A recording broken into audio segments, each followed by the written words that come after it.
the thing is, you know, what the hardest thing is becoming a good massage therapist. It's not about working the big muscles of the body. It's very easy to work the big muscles of the body. You feel it, you go, oh yeah, he's tight there, that's great, all right. What makes a good massage therapist is one that can feel the very subtle things, especially the tiny muscles in the feet and the hands. And that's where the skill really comes into it. Okay, so that's where you want to focus on it. That was just a little twist there that got a few of the bones back into place, and a couple more.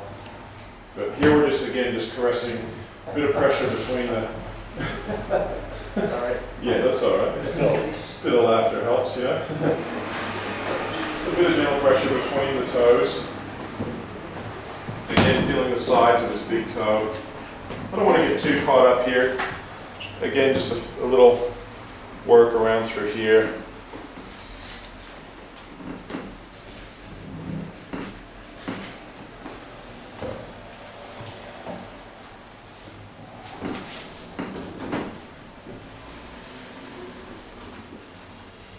I mean, I could spend a lot of time just on this big toe, but because it's an introductory thing, I'm going to just do a little bit of work on there. But as he came for the, I'd be assessing him. See, in the first treatment, I'd be thinking, okay, well, how much work does he need? You know, just so he has some idea, you know, because, and also how well does his body respond? I can already see just a few minutes work, his legs released. His body responds quite well. He's had massage before. You've had a fair bit of shiatsu, did you say? So, you know, and plus he works with me pretty well as well. He's not sort of freaking out too much. A little bit, but not too much. And he's breathing well right away. So these are the kind of things I notice. It's like, okay, he's quite a good patient already, or client, or whatever you want to call him, person.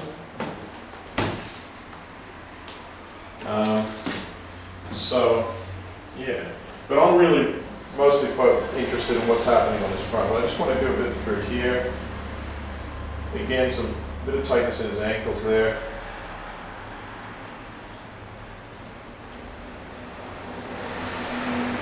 So just holding this, some nice points in here. There's a lot of points in the ankles. You can open up the ankle, caress all through here. It's a nice one you can start to learn to feel on yourself. Some people find this very uncomfortable. You're squeezing quite hard there. Yeah, I would say firm, yeah. Not like getting in here like this and really squeezing as hard as I can or anything. Because it's his first one, I don't want to go too hard. Yeah. Well, I was working on Peter, on mine.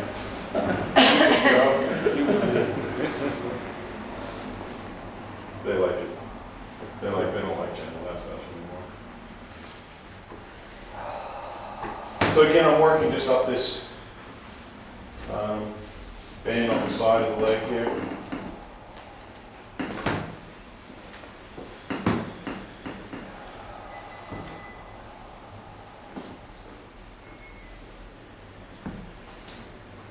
I can feel that letting go quite nicely. Just again, want to get a feel for his ankle. See how I'm bringing it into a full sort of rotation here.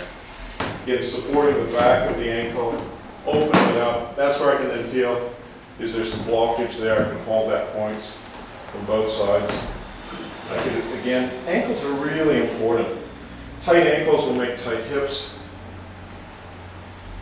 And they travel all the way up from the body.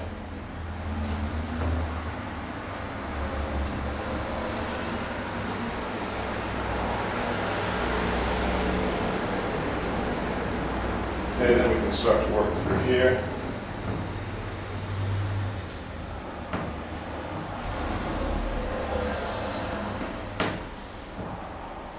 Thing is every massage, you've got to make the massage suit the person. So every massage is going to be different. With some people, I might, of course with the first massage, it's good to do a general overall massage where you do the whole body, get a feel for everything, but as it goes along, he might come back, I might end up spending the whole treatment just on his feet or his hands. Somebody else, I might work totally differently. I might work really light with somebody who's really not used to massage. Who's like, oh, I've never had a massage, oh, this is also painful. Always work within their threshold, okay? So you've got to be able to adjust your pressure from 1 to 100 virtually. Some people I remember I was working on a friend of mine up at a meditation retreat. I'd be working him like that, and he'd be, oh, that's good, too much for me. So you just like going like this, I'm trying to make Just see if I can just, the lightest I can, that was too much for him. It was just enough. Okay, once I was working like that. And actually his body was releasing under that pressure. Whereas other people, you need to use full body weight with your elbows, that sort of thing, and then it feels nice. So talking about a treatment plan, like if you were going to work on someone and say they need more treatments, Yeah. how long, it depends on the person as well, does it?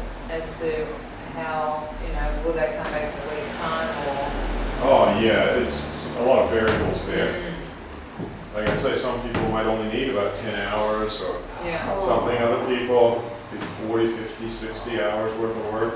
Just that I know when I had David, I felt really, went insular for. Well, that's the other thing, is some people Yeah, see they yeah. need time to process what's Yeah. been stirred up. You might only do a massage every week. Yeah. Other people, they don't need that so much time. They just you need to just get in there. Yeah. Might be 2 or 3 treatments a week that you do. Yeah. But other people, yeah, they need time to, all that emotional toxicity and the physical toxicity, Yeah. you pace it out. This is quite a nice move here, where I'm opening up the hip and just gently applying a bit of pressure through here.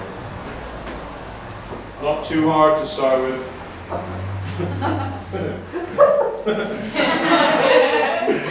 Getting a bit of a laughter release out of it. If they did want it harder, what you can do is grab the table, pull yourself in. And stuff like that. But here, I'll basically just having a little rest. It's a nice opportunity for me just to, this is where it's okay to think about what you're doing Friday night. Or, occasionally you could even, if you're really tired, just rest your head there. Oh, sorry, that head was just a bit small. All right, if it's too much, just use your little finger. Yeah, just in there. Right there. How's that with a little finger? Yeah. Yeah. Okay, you can also do it with your thumb. This is a nice move just to bring he's not used to it, so it's a little bit uncomfortable for him. Okay? So again, we can also do this just very gently. Again, what we want to do is figure out exactly what he can handle, where it's just underneath what he's going to tighten up against us. So we ease into it, we start to pay attention more to him, get him to breathe in. We sink in with as he breathes out. Into the out breath, we apply the pressure and we move it there. And we just feel, where is it that he's tightening up against us and where can he just let me in? He's very tight in there. We can alternate that move with just hooking this hip in here. And again, here I'm just using body weight. This is a nice shiatsu kind of theory to just use your body weight as much as possible. Can this go a little bit lighter? What's that? My thighs are uncomfortable. It's the side of On the side? Yeah. You want it up like that? Well, then I can let go into the hip a bit more. Okay. So again, he's just breathing into it and releasing, and that's what we want. We don't want him tightening up against us. We want him to go in and just let out a bit of a sigh. As he gets more used to it, we can just increase the pressure a little bit. Switching here is really awesome. Yeah, but that's not the important thing. It's more just, he's breathing into where my foot is. Looking at that side, it's already started to release on the stomach. Huh? Yeah. The hips also can hold the stomach as well, which is interesting. This one is it. Here I'm just gently, don't do moves where you roll through here. It's a very painful way and it's bad pain. But sometimes what I do is just a little shake through there once I've gotten in a bit deep. This is a very important area. So you're trying to push the point of your elbow. You never really get resting at all. Here, because I'm wanting to go quite light on him, I don't want to go too hard. So the more I don't want to go too hard is the more I keep it at a broad angle. So I'm just trying to find quite a light pressure for him. But it's more comfortable for me using my elbow than it is using my thumb. So I'm just going kind of one of the lightest possible pressures I can use while still using my elbow. And that's just good for him. He likes it. I think you might also want to stress not keeping your hand. Like if you notice Brandon's hand is very loose. Yeah. Because if you clench, you can really feel that Yeah. through. It feels a lot better if your body's nice and relaxed. See, I'm just using my body weight here. Occasionally we do. Once you've reached the end of your body weight, then you may need to tighten up and get in there a bit deeper. But that's for somebody that's a real connoisseur that can handle.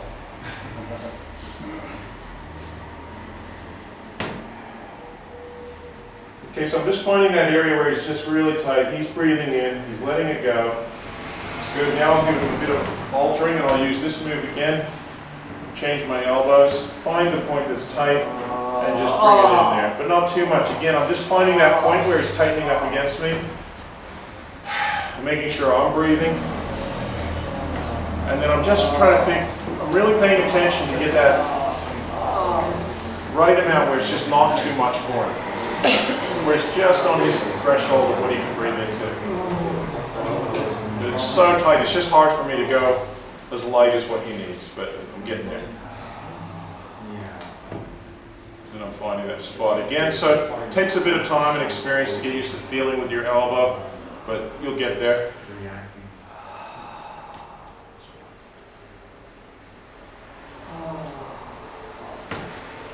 So by moving the leg, are you doing the same sort of thing as you were doing before? Like Yeah. there? Some people make the mistake, they get confused between these two moves. This move is done like this. Yeah. This move is not done like this. It's done like this. Okay? So I see a lot of people, kind of get confused. I'll give him a bit of a go on this hip now as well. So again, I open it up, so I bring it up and then out like that. And again, he's quite flexible, so I could bring it up higher, and I can just see what's happening in here. Something.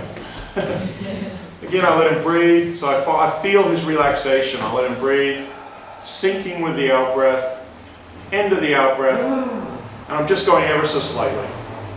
See, mostly it's just like, I'm only just using a bit of my body weight, really, leaning in there. And see, somebody who doesn't have as much body weight as me might have a more pointed elbow. Like say with Jo, she's like I say, she's way lighter than I am, but her elbow is really pointed. And it actually feels quite intense. Then you just change the angle of your forearm in order to... That's right. So here, drive in. this makes it more intense, okay? The sharpness, even though my elbow's not sharp, it's still sharper when it's like that than when it's like that. When it's like that, it spreads the pressure out. So with him, I'm wanting to go in very gentle. So I'm just finding the point that he's tight. Just about there. I hardly even need to move his leg. With some people, you'd want to move it a lot more. With him, I just move it that much, he feels that. His right's tighter than his left, isn't it? Yeah, but they're both pretty tight, actually. Because he seems to be jumping a lot more. He is, yeah, and that's what we figured out from the start. He was tighter on this side.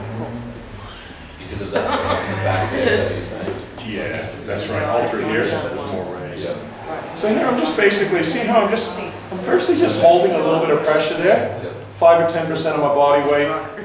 If I'm having trouble going in because it's too light, I can use my thumb a bit just to get more precision. For me, my thumb is more precise than my elbow because it's more pointed.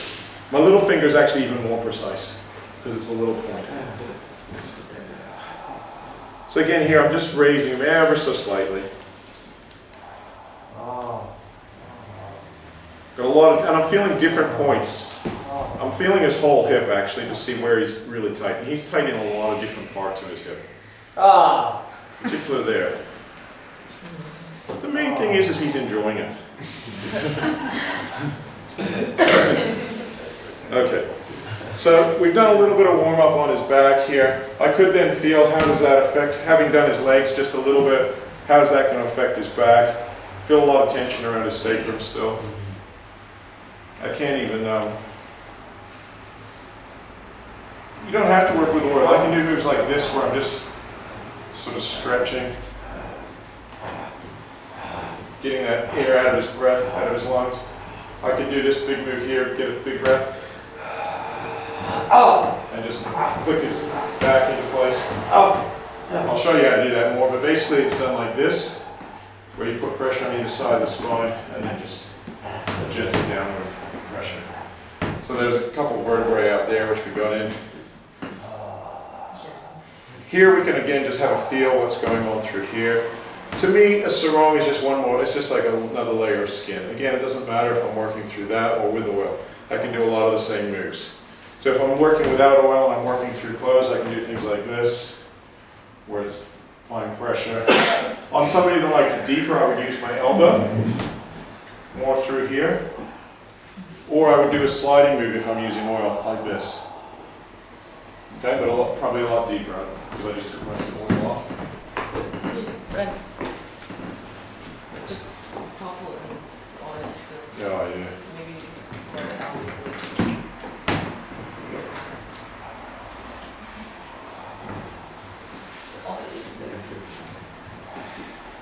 Okay, so I could use moves like this. But again, it's probably just that bit too I have to go very light on him, because it's a bit, on a bigger man, I would probably use that a lot more frequently. If you guys are working on me, you'd use moves like this. So you do it like this, on this side, and then you just adjust your pressure accordingly. You can work it like that, or more easily, is with this elbow. Okay, but right now what I'm going to do is get him to roll over. How you feeling? Right. Good.